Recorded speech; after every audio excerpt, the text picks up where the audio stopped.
আল কওলুস সাদীদু feel কিরাতি ওয়াত তাজউইদ। এটা এমন একটি শাস্ত্র যেটা অধ্যয়ন করলে, যেটা লার্নিং করলে, ছোট হোক কিংবা বড় অথবা বৃদ্ধও হোক, সবাই পবিত্র কুরআনুল মাজিদ, কুরআন শরীফ শুদ্ধ করে তেলাওয়াত করতে পারবে।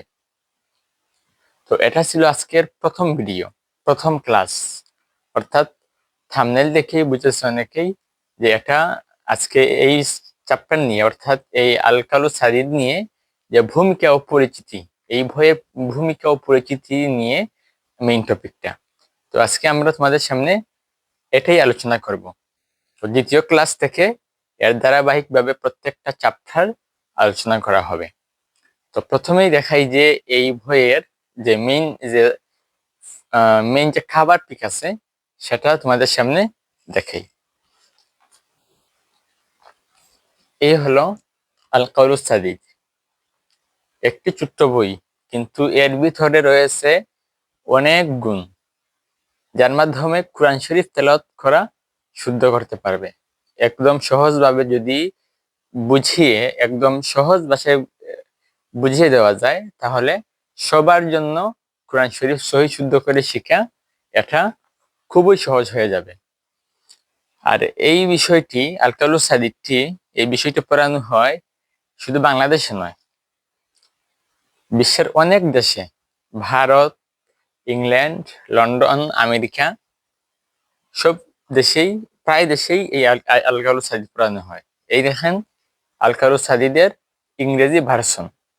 এটা হচ্ছে যারা ইংলিশ কান্ট্রিতে থাকেন, যাদের ল্যাঙ্গুয়েজ ইংলিশ, তাদের জন্য এই পুস্তকটি ছাপা করা হয়েছে।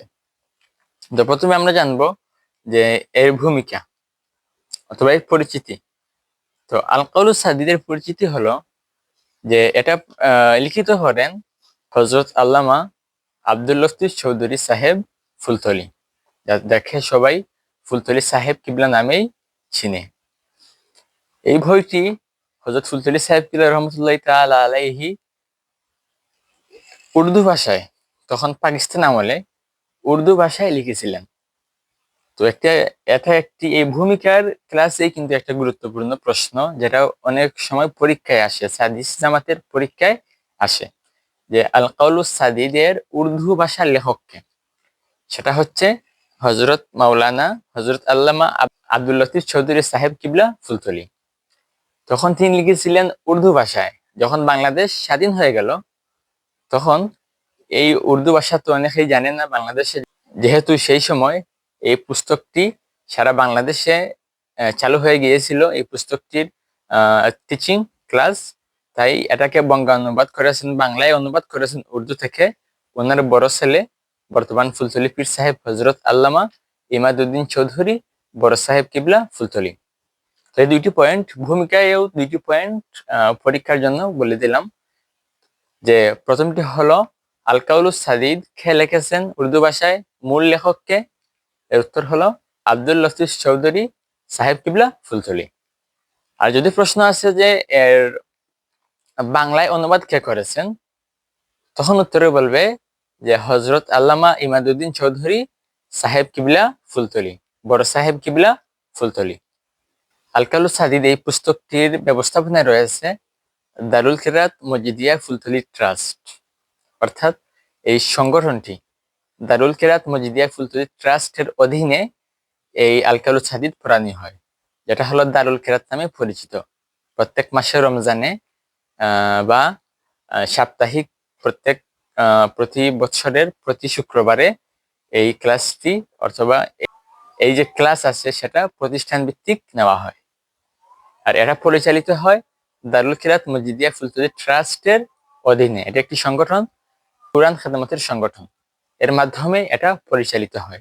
এবং এই সংগঠনটির, অর্থাৎ দারুল কিরাত মজিদিয়া ফুলতলি ট্রাস্ট, এর প্রধান কেন্দ্র হচ্ছে ফুলতলি সাহেব বাড়ি, সিলেট বিভাগের জকিগঞ্জ উপজেলাধীন ফুলতলি সাহেব বাড়িতে এর প্রধান কার্যালয় রয়েছে। এরা সবাই মনে রাখবে যে দারুল কিরাত মজিদিয়া ফুলতলি ট্রাস্টের প্রধান কেন্দ্র কোথায়, যে ফুলতলি সাহেব বাড়ি। এটা অনেকের প্রশ্নে আসে, অনেক জামাতের, এটা অনেক জামাতের প্রশ্নে আসে। আরেকটি প্রশ্ন যে দারুল কিরাত মসজিদিয়া ফুলতলি ট্রাস্ট এটা কে প্রতিষ্ঠা করেন? এর প্রতিষ্ঠাতা হচ্ছেন হযরত আল্লামা আব্দুল লতিফ চৌধুরী সাহেব কিবলা ফুলতলি। যদি প্রশ্ন আসে এর বর্তমান তত্ত্বাবধানে কে আছেন, মানে এটা বর্তমানে কে অ্যারেঞ্জমেন্ট করেন, ব্যবস্থাপনা করেন, তার উত্তরে বলবে যে হযরত মাওলানা হযরত আল্লামা ইমাদউদ্দিন চৌধুরী বড় সাহেব কিবলা ফুলতলি। যদি প্রশ্ন আসে যে ইমাদউদ্দিন চৌধুরী কে, তখন উত্তরে বলবে যে হযরত আল্লামা ফুলতলি সাহেব কিবলা অর্থাৎ আব্দুল লতিফ চৌধুরী সাহেব কিবলা ফুলতলি রহমতুল্লাহি তাআলা আলাইহির বড় ছেলে। এটা হলো প্রথম ক্লাস। এটা হলো প্রথম ক্লাস। ধারাবাহিকভাবে প্রায় 30টি ভিডিওর মাধ্যমে আল-কাউলুস সাদীদের পূর্ণ সিলেবাস তোমরা ভিডিও আকারে পাবে এবং ফিজিক্যালি ভাবে এর কিভাবে উদাহরণ দিয়ে ফিজিক্যালি ভাবে এর ক্লাস নেওয়া হবে। এগুলা পেতে হলে যে চ্যানেল আছে আবু আইয়ুব আনসারী আনহার নামে, এই চ্যানেলে ঢুকে যে শিডিউল আছে না, প্লেলিস্টে ঢুকলে পাবেন যে আল-কাউলুস সাদীদ নামে একটা প্লেলিস্ট আছে। সেখানে ধারাবাহিকভাবে প্রথম ক্লাস, দ্বিতীয় ক্লাস, তৃতীয় ক্লাস, এমনকি কোন ক্লাসে কোন বিষয় নিয়ে আলোচনা করা হচ্ছে সেটাও উল্লেখ থাকবে। এবং এই ধারাবাহিকতা আল-কাউলুস সাদীদে যেমন ধারাবাহিকতা রয়েছে, সেই ধারাবাহিক অনুযায়ী এই ক্লাসগুলা নেওয়া হবে।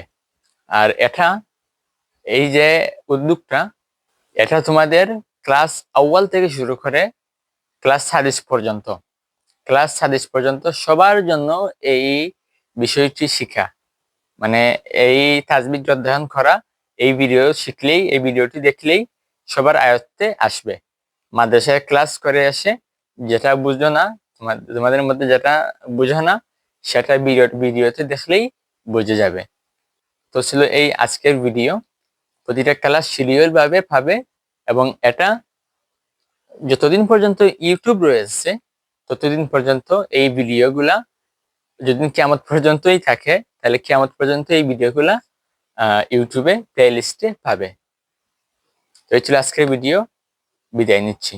তো দেখা হবে দ্বিতীয় ক্লাসের শিডিউল কি কি আছে দ্বিতীয় চ্যাপ্টারে, সেটা থাম্বনেইলেই তোমরা দেখতে পারবে।